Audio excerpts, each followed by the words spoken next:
बिस्मिल्लाहिर्रहमानिर्रहीम। आज हम प्रैक्टिकल नंबर 3 की तरफ चलेंगे। जैसे पिछली वीडियो में पहले 2 प्रैक्टिकल हो चुके हैं, तो अगर आप उनको देखना चाहते हैं तो उसको और से देखिए ताकि वो आपके काम आए। स्टैटिस्टिक्स प्रैक्टिकल पार्ट 2 कह लें, तो इसमें भी हम फ्रीक्वेंसी डिस्ट्रीब्यूशन को ही थोड़ा सा अंडरस्टैंड करेंगे। जो फ्रीक्वेंसी डिस्ट्रीब्यूशन को समझना चाहते हैं, वो प्रैक्टिकल कह लें या वो उससे आप क्लास के क्वेश्चंस कह लें, तो कोई भी डिसिप्लिन के हों वो इसको इजीली यहाँ से अंडरस्टैंड करके अपने काम को हल कर सकते हैं। तो उसमें प्रैक्टिकल नंबर 3 में हम देखते हैं कि द डाटा, प्रैक्टिकल कह लें क्वेश्चंस कह लें, the data given below shows the diameters in inches of ball bearings manufactured by A company. तो ये डाटा उसका दिया हुआ है, उसमें frequency distribution using the following grouping. यहाँ भी डिस्ट्रीब्यूशन बनानी है लेकिन ग्रुप्स, इन दिए गए ग्रुप्स को यूज करके। ड्रा एन ऑगे फॉर डिस्ट्रीब्यूशन, तो आपने इसके लिए ऑगे बनानी है। ग्राफ है जो पिक्चोरियल रिप्रेजेंटेशन होती है डाटा की, तो दोनों तरह से इस डाटा को रिप्रेजेंट करना चाहेंगे हम। तो पहले आपने उसके दिए हुए ग्रेड्स को, ग्रुप्स को एक कॉलम की शक्ल में राइट कर लें। दूसरा कॉलम टैली का बनता है, तीसरा फ्रीक्वेंसी का बनता है, और आगे जितने भी फर्दर कॉलम्स उसने पूछे हो या रिक्वायरमेंट हो, हम उसके मुताबिक इन कॉलम्स को आगे जनरेट करते जाते हैं। क्लास बाउंड्री का कॉलम इसलिए आगे रिक्वायर्ड है कि ऑगिव चाहिए, ऑगिव के लिए क्लास बाउंड्री और क्यूमुलेटिव फ्रीक्वेंसी चाहिए, तो आगे फिर हम क्यूमुलेटिव फ्रीक्वेंसी का भी कॉलम जनरेट कर लेंगे। तो पहले हम ग्रुप्स को जनरेट कर लें। जो इस तरह का डाटा हो तो कैसे ग्रुप को हम जनरेट करते जाते हैं। पहला ग्रुप है हमारे पास 35 से 39.9 का, दूसरा ग्रुप है 40 से 44.9 का। अगर हम देखें यहाँ पर तो 35 और 40 के दरमियान गैप 5 का है। 39.9 से 44.9 तक भी गैप 5 का ही है। तो हम इसे कह लेते हैं कि ये यहाँ पर जो क्लास इंटरवल, क्लास साइज इस्तेमाल हुआ है वो हमारे पास 5 है। तो हम उस 5 के इंटरवल को लेकर आगे चलते हैं। तो अपनी क्लासेस को वहाँ 5-5 हर लोअर लिमिट में प्लस करते जाएं और अपर लिमिट में ऐसे ही 5-5 को प्लस करते हैं, यानी जो भी इंटरवल हमारे पास होगा। तो ऐसे हमारी क्लासेस जनरेट होती हैं। 40 में 5 प्लस किया 45, 50, 55, 60, 65, 7, 80, 85, 10, 90। मैंने 90 तक रुक गया, मेरे पास हाईएस्ट वैल्यू 94.3 है। तो मैंने उसी को मद्देनजर रखते हुए अपने ग्रुप्स की एंडिंग को ध्यान में रखा। तो इसी तरह 5 मैंने अपर वैल्यूज में प्लस करता गया। 39.9 में 5 प्लस करें तो 44.9 है, 44.9 में से 5 प्लस करें तो आगे 54.9 एंड सो ऑन। तो ये 94.9 तक हमारे पास वैल्यूज आ गई। अब पहला कॉलम तो हमारा कंप्लीट हो गया, क्लासेस वाला, ग्रुप्स वाला। और दूसरा कॉलम टैली का है। टैली मीन लाइंस लगाना, कि वैल्यू की बजाय हमने उसकी रिप्रेजेंटेशन के लिए एक लाइन को यूज़ किया। तो पहली वैल्यू हमारे पास 73.1 है, तो इसको देखना है। ये हमारे पास 4 8th ग्रुप में फॉल कर रही है, तो हमने 8th ग्रुप में उसकी एक लाइन लगा दी। 47.57 हमारे पास 3rd ग्रुप में फॉल कर गई, तो वहाँ एक लाइन लगा दी। यानी हर वैल्यू को देखते जाना है वो किस ग्रुप में फॉल कर रही, वहाँ पर एक लाइन को लगाते जाना है। तो जैसे आपकी वैल्यू किसी ग्रुप में 4 से बढ़े, यानी 5वीं वैल्यू आए, यानी 5th वैल्यू आए, तो आपने उसको ऊपर से कट कर दें या ऊपर लाइन लगा दें, नीचे लाइन लगा दें, सेंटर में लगा दें, क्रॉस डायगोनल में लगा दें, कोई फर्क नहीं पड़ता। आप किसी भी मेथड को, किसी भी डिज़ाइन को यूज़ कर सकते हैं, लेकिन सेट 5 का होना चाहिए। 5th वैल्यू को वहाँ पर डालना, यानी खुद से लाइन नहीं ऊपर लगा देनी। 5th वैल्यू आएगी तो उस ग्रुप में वो एंटर हो जाएगी, वो एक लाइन की शक्ल में बन जाएगी। और 6 वैल्यू को, या उससे आगे वैल्यू है वो आगे कंटिन्यू करते हैं। फिर आगे जब 10 पूरी हो जाए तो 10th वैल्यू को ऊपर से क्रॉस पे दे दीजिएगा। तो पहले ग्रुप में एक ही थी, यहाँ पे 3 है, इसमें 2 है, इसमें 3 है, इसमें 5 है, इसमें 3 है। अब यहाँ पे हमारे लिए काउंटिंग करना बहुत आसान हो जाता है। तो यहाँ इस ग्रुप में हमारे पास 5 + 5 10 और 3 13 हो गई है। ये हमारे पास 5 + 2 7, 5 + 4 9 एंड सो ऑन। तो हमने हर ग्रुप के अंदर टैली को काउंट किया, तो उसकी जो नंबरिंग की हमने, उसको हमने कहा फ्रीक्वेंसी। तो 1 यहाँ पे तो कोई नहीं थी, वहाँ पे 0 लगा दें। 3 है, यहाँ 2 एंड सो ऑन। इन सबको अगर आप प्लस करेंगे तो हमारे पास टोटल 50 ही आएगा, जो ऊपर 50 बॉल बेयरिंग्स गिवन है। यहाँ तक तो हमारा फ्रीक्वेंसी डिस्ट्रीब्यूशन का क्वेश्चन कंप्लीट हो गया। उसके बाद जो फर्दर स्टेप्स होते हैं वो डिमांडिंग पे होते हैं। जो कॉलम डिमांड करे वो आप बनाते जाइएगा। ओवरऑल अगर हम स्टैटिस्टिक्स में 9 कॉलम्स के ऊपर अपना कॉन्फिडेंस हासिल कर लें तो हमें स्टैटिस्टिक्स कभी भी मुश्किल नहीं लगेगी। तो हमारे पास क्लास बाउंड्री कैसे बनाई जाएगी? क्लास बाउंड्री हम इसे क्यों कहते हैं, पिछले वीडियो में भी मैंने बताया हो, इसमें भी बता देता हूँ कि अपर पहले ग्रुप की अपर लिमिट और दूसरे ग्रुप की सेकंड ग्रुप की लोअर लिमिट में अगर कोई गैप एग्जिस्ट करता है तो वो वैल्यूज लिमिट्स कहलाएंगी, अगर नहीं एग्जिस्ट करता तो वो बाउंड्रीज कहलाएंगी। तो 40 में से 39.9 को माइनस करें तो 0.1 का गैप मौजूद है। इसका मतलब है कि ये वैल्यूज लिमिट्स हैं, इनको बाउंड्री में हमें कन्वर्ट करने की ज़रूरत है, ट्रांसफ़र करना है। तो हमने उस गैप को 2 पे डिवाइड किया तो 0.05 आ गया, जिसको हमने लोअर लिमिट में माइनस कर दिया और अपर लिमिट में प्लस कर दिया। तो पहले ग्रुप की अगर लोअर लिमिट में माइनस करूं तो 34.95 आता है और प्लस करूं तो 39.5 आता है एंड सो ऑन। ऐसे ही ईच ग्रुप के साथ हम ये काम करते जाएंगे। उसके बाद हमारा कॉलम है क्यूमुलेटिव फ्रीक्वेंसी का। कैसे बनेगा? तो पहली फ्रीक्वेंसी को एज इट इज़ हम लिख देंगे क्यूमुलेटिव के नीचे, और इसको सेकंड ग्रुप की फ्रीक्वेंसी में ऐड करेंगे तो वो सेकंड ग्रुप की क्यूमुलेटिव फ्रीक्वेंसी आ जाएगी। फिर जो आंसर आएगा इसको थर्ड ग्रुप की फ्रीक्वेंसी में ऐड करेंगे तो ये वाली आ जाएगी। एंड 4 को 2 में ऐड किया, 6 को 3 में ऐड किया, 9 को 5 में ऐड किया, 14 को 3 में ऐड किया तो 17 को 13 में ऐड किया तो 30 को 7 में ऐड किया तो 37 को 9 में ऐड किया तो 46 को 1 में ऐड किया तो 47 एंड 47 को लास्ट पे 3 में ऐड किया तो 50। यानी जो क्यूमुलेटिव फ्रीक्वेंसी की आखिरी ग्रुप की वैल्यू होगी वही हमारी टोटल फ्रीक्वेंसी होगी। ये हमारे लिए बहुत सारी चीज़ों को आसान कर देती है कि हमने अब तक का कोई डाटा चेक करना हो, अब से पिछला डाटा चेक करना हो तो हम बता सकते हैं कि अब तक हमारे पास ये कुछ आ चुका है।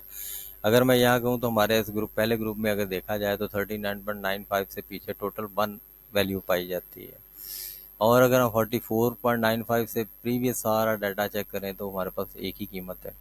49.95 से हम पीछे देखें तो हमारे पास टोटल 4 वैल्यूज़ हैं, वहाँ लिख दी गई।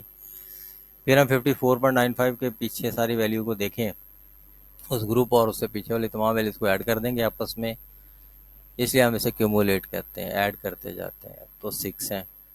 फिर 59.5 यानी अपर बाउंड्री से हमने चेक किया तो पीछे तमाम कीमतों को ऐड करके हमने देखा 9 है, यानी बार बार हमें एडिशन करने से बच जाते हैं और इजीली हम दूसरों तक अपने रिजल्ट्स को कन्वे कर देते हैं।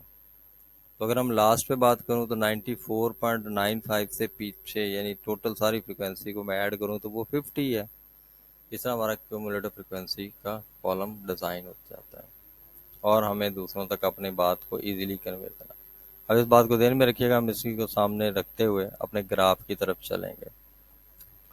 ग्राफ में हमने पिछली वीडियो में हम देखा है एक पेज होता है जिसके अंदर एक बिग स्क्वायर होता है, उसके अंदर एक स्मॉल स्क्वायर 10 होते हैं, उनकी हम जो डिवीजन करते हैं उसे हम स्केलिंग कहते हैं। बाउंड्रीज को हमने अलोंग एक्स एक्सिस रखना है और फ्रीक्वेंसी को या क्यूमुलेटिव फ्रीक्वेंसी को या जो भी जो डिपेंडेंट वैल्यूज होती है हम स्टैटिस्टिक्स के अंदर मोस्टली उसे वाई एक्सिस पर रिप्रेजेंट कर देते हैं। अब यहाँ पर देखें 39.95 के ऊपर हमारे पास जो फ्रीक्वेंसी है वो क्या है, 1 है, यानी क्यूमुलेटिव फ्रीक्वेंसी को अपर बाउंड्री के अगेंस्ट आप रिप्रेजेंट करते जाएंगे। 44.95 दूसरी अपर बाउंड्री है तो उसके अगेंस्ट हमने देखा वहाँ पर भी वैल्यू 1 ही है। फिर थर्ड बाउंड्री हमारे पास है 49.95, इसके अगेंस्ट हमारे पास वैल्यू 4 है, तो हमने वहाँ पे एक डॉट लगा दी। तो वाई एक्सिस की स्केलिंग जो हमने 50 है उसके लिहाज से हमने डिवाइड कर दी है। तो एक स्मॉल स्क्वायर इक्वल टू यानी one small square equal to 1 कर दिया, that is called the scaling. तो 10 स्मॉल स्क्वायर इक्वल टू 10 हो गया। 20, 30 एंड 40 इक्वली आप इसको डिवाइड करेंगे, इक्वली आप इसको स्केलिंग करेंगे एंड सो ऑन। आपने लास्ट पे जो लास्ट बाउंड्री हमारे पास जो भी है उसके अगेंस्ट हमने देखा हमारी कीमत 30 एंड सो ऑन। ये इस तरह का आप सारा ग्राफ जो है वो डिज़ाइन कर सकते हैं। उम्मीद है आपको मेरी बात समझ आ गई होगी। चले हम चलते हैं इसकी तरफ, प्रैक्टिकल नंबर 4 की तरफ। प्रैक्टिकल नंबर 4 में भी वैसा ही है, लेकिन इसमें थोड़ा सा काम हमें ज़्यादा करना पड़ेगा। वो क्या कि ये एक कंप्लीट फ्रीक्वेंसी डिस्ट्रीब्यूशन का डाटा है। यहाँ पर उसने जस्ट इतना कहा डाटा गिवन है, ये हाइट है, measurements of second year students for certain college at Lahore recorded the 10th of a centimetre are given below.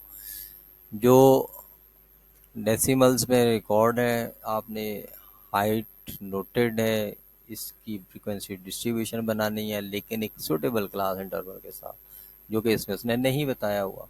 फिर आपने क्या करना है, हिस्टोग्राम बनानी है, जैसे हमने हिस्टोग्राम पीछे बनाई थी, पहली वीडियो में देखे, वहाँ पर आपको बनी हुई नज़र आ जाएगी। यहाँ भी मैं बना दूंगा, समझा दूंगा। इसमें अब क्या करना पड़ेगा, उसको 1 to फर्स्ट, पहले स्टेप से आखिरी स्टेप तक हमें चलना पड़ेगा। पहला स्टेप क्या है कि आप मिनिमम वैल्यू मैक्सिमम वैल्यू निकाल के उसकी एक रेंज निकाल लें।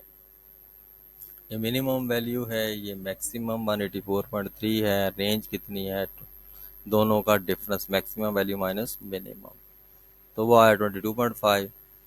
ये हम इसलिए यूज़ करते हैं कि हमने क्लास इंटरवल निकालना है।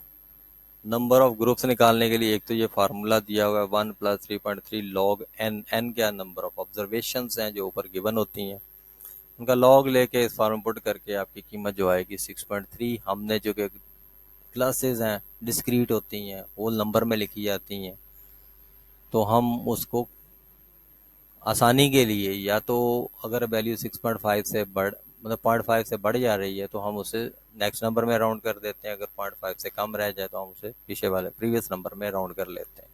हम राउंडिंग की तो ये वैल्यू 6 में कन्वर्ट हो गई। क्लास इंटरवल क्या हमारे पास 22.5, यानी क्लास इंटरवल निकालने के लिए रेंज ओवर क्लासेस किया जाता है, डिवाइड किया तो 3.7। यहाँ पर भी आसानी के लिए हम, यानी ये सारे का सारा प्रोसेस कोई हार्ड एंड फास्ट रूल नहीं है, लेकिन सारा काम क्या, हमारे काम को आसान करने के लिए एक मेथड है, जैसे हम यूज़ कर लेते हैं। तो कोई भी किसी तरह भी इस मेथड को यूज़ कर सकता है, तो उसमें हम ये नहीं कहते कि नहीं जी इन्होंने कहा तो ये हार्ड एंड फास्ट रूल है, हमने इसी से ही करना है, जैसा मुझे पढ़ाया गया तो ऐसे ही मैंने पढ़ना है। तो ये मेथड्स हैं, आपको आसानी के लिए कर लें जिससे दिल करता है। तो 3.7 को आपने राउंड कर लिया नेक्स्ट नंबर 4 में, तो हमारा क्लास इंटरवल कितना इस्तेमाल हुआ, 4। तो अब नंबर ऑफ ग्रुप्स निकालने के लिए एक मेथड और भी है कि यहाँ पर जस्ट वैल्यूज़ कितनी है उनकी तादाद को काउंट कर लें और उसका स्क्वायर रूट ले लें। जो स्क्वायर रूट आएगा उसको आप उसी तरह डिस्क्रीट नंबर में राउंड कर लीजिएगा। आगे नीचे उसी तरह आपने फ्रिक्वेंसी डिस्ट्रीब्यूशन के कॉलम्स बना लेने हैं। पहला कॉलम क्लास लिमिट्स का, क्लासेस का, ग्रुप्स का, कोई भी नाम दे लें। दूसरा टैली का होता है, तीसरा फ्रीक्वेंसी का, चौथा अगर क्लास बाउंड्री डिमांड है तो फिर हम बनाते हैं, नहीं है तो फिर नहीं बनाते। अब यहाँ पर दो तरह से बातें की जा सकती हैं। एक तो यह कि हम जहाँ लोअर लिमिट है इससे अपने डाटे को स्टार्ट कर सकते हैं, अपने क्लासेस का स्टार्ट इससे कर सकते हैं। एक ये है कि हम अगर वो हमारे किसी इजी नंबर के पास फॉल कर रही है वैल्यू, तो हम इजी नंबर मतलब 160 है तो हमारे लिए इस यहाँ से मूव करना थोड़ा सा आसान होता है। तो 160 हमने लिख लिया, इसमें जो दिया गया इंटरवल है वो बढ़ाएं तो 164 आ जाता है, फिर प्लस किया तो 168, 172, 176, 180, 184। हमने 184 तक खुद को रोक लिया क्योंकि हमारी मैक्सिमम वैल्यू 184.3 है, इसलिए हमारा काम, हमारे ग्रुप्स यहीं तक ही हमारे काम को सॉल्व कर देंगे। अब हमने अपर ग्रुप बनाना है, तो चूँकि डेसिमल में है तो हम पूरा 1 यहाँ पे माइनस नहीं करेंगे, तो 164 में से 0.1 को माइनस करें तो 163.9 हमारे पास आ जाता है। तो फिर वही सेम वही बात, 4 का इंटरवल अपर वैल्यूज़ में, अपर लिमिट्स में ऐड करते जाएं तो वो हमें मिलता जाएगा। उसके बाद अगला स्टेप क्या था, काउंटिंग वाला। वन बाय वन वैल्यू को ग्रुप वाइज डिस्ट्रीब्यूट करते जाइए और फिर उसके बाद इसकी फ्रीक्वेंसी को काउंट कीजिए। और फिर बाउंड्री बनाने के लिए फिर वही तरीक़ेकार कि फर्स्ट सेकंड ग्रुप की लोअर लिमिट और फर्स्ट ग्रुप की अपर लिमिट में जो डिफरेंस है उसको 2 पे डिवाइड कीजिए और लोअर लिमिट में माइनस कर दिया और अपर लिमिट में प्लस कर दिया। यहाँ पर हमने देखा कि हमारी गैप जो है वो 164.5 वन माइनस 163.1 का, 0.1 को 2 पे डिवाइड किया तो 0.05, 0.05 को लोअर लिमिट में माइनस किया और 0.05 को अपर लिमिट में प्लस किया तो ये बाउंड्री आ गई 159.95, 163.95, फिर 163.95 और 167.9 एंड सो ऑन। इस तरह ये हमारी बाउंड्रीज बन गई। बाउंड्रीज हमें क्यों चाहिए? क्योंकि हमारा जो ग्राफ है, हिस्टोग्राम, वो बाउंड्रीज की डिमांड करता है। हमने बाउंड्रीज को अलॉन्ग एक्स एक्सेस और वन स्मॉल स्केयर को वन के इक्वल करके हमने डिस्ट्रीब्यूट कर लिया। एक ग्रुप 5 है, 4 के इक्वल है, 4 पे कर लें, जैसे भी आपका दिल करता है। और इसकी स्केलिंग वाई एक्सेस पर मैक्सिमम फ्रीक्वेंसी आपके पास क्या है, 10 है। आप 10 के लिहाज से इसको स्केल कर लें। अब आपकी मर्जी है कि बिग स्केयर को 5 पे रख लें, यानी 2 स्मॉल स्केयर इक्वल टू 1 हो जाएगा। या जैसे आपका स्केलिंग करना चाहते हैं, आसानी है आपको कि मैंने 5 स्मॉल स्केयर इक्वल टू 1 लेना है, तो इसका मतलब है कि यहाँ पे 2 आ जाएगा, 4 आ जाएगा एंड सो ऑन। इसका ग्राफ उसी लिहाज से थोड़ा सा बड़ा बनता जाएगा। तो स्केलिंग ध्यान में रखनी है कि ऐसे लगे कि हमें देखने में इतनी बुरी ना लगे। तो एक तो स्केल का यूज़ कीजिएगा, पेपर में स्केल साथ रखिएगा और फिर इन लाइंस क्लास बाउंड्रीज को अलॉन्ग एक्सेस से रिप्रेजेंट करके उन फ्रीक्वेंसीज को उसके अगेंस्ट प्लॉट करते जाइएगा, मिलाते जाइएगा, जो बनेगी वो एडजेसेंट बार बन जाएगी। आई होप कि आपको यहाँ तक ये दोनों प्रैक्टिकल अच्छी तरह समझ आ गए होंगे। चाहें तो इनको कॉपी पे कर लीजिए। मुख्तलिफ स्टाइल के प्रैक्टिकल्स होते हैं, मुख्तलिफ डाटा को हैंडल करने के लिए तरीक़ेकार हैं। तो उम्मीद है मेरी वीडियो आपको समझ में आ गई होगी। अगर आपको कोई मुश्किल है तो मेरा फ़ोन नंबर थंबनेल में मौजूद होगा, तो उस पर कांटेक्ट कर सकते हैं और नीचे कमेंट में भी आप मुझसे पूछ सकते हैं। कमेंट करेंगे तो मुझे हौसला अफजाई होगी कि आपको मेरी बातें अच्छी लग रही हैं कि नहीं लग रही। थैंक्स। अल्लाह हाफिज़।